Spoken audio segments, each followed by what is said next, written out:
susunod. Sa susunod? Saan ka uwi? Sa bundok. Sa bundok? Sa bundok namin. Bahay namin yung bundok. Saan yun? Sino kapitbahay mo dun? Kung pumunta ka doon sa amin, may aso sila na Ate Jordan. Hindi ko kalala. Hindi mo kilala? Hindi ko kalala yung aso nila. Hindi ko alam. Ba't tinaganyan mo na yan? Brownan. Ata yung pangalan nun. Brownan. Brownan? Kaya ako. Alam. Alam eh. May kalaro ka ba dun? May kalaro ako doon si Kuya AJ, si Ate Nini, Kuya Rans. Sa school, may kalaro ka. Mayroon si Jangkay at si Jesus. Jesus? Saka si Dukes. Si Johnny William. Baka nagalikot ka lang sa school. Dami kasi na tao doon.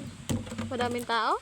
Daming tao. Kahit hindi si Mama Ate ay pumupunta ako sa labas. Eh? Ngayon lang ako pumasok. Dati hindi ako nakakapunta dito. Ngayon.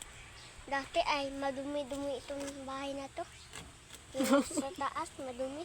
Madumi? Abot na kaming gabi. Nakatulog pa ako sa bus. Nakatulog ako sa bus. Nagsusulat ka ba sa school? Nasusulat ako. Ano sinusulat mo sa school? Bahay. Bahay sa red na notebook. Gumawa ka ng bahay? At puno at araw. Sinong teacher mo? Sa Mama Hadi. Mabait naman yung teacher mo. Mabait pang may sagot ay papalabisin kami. Pag wala, Eh hindi. Hindi uuwi. Pang may sagot ay uuwi na.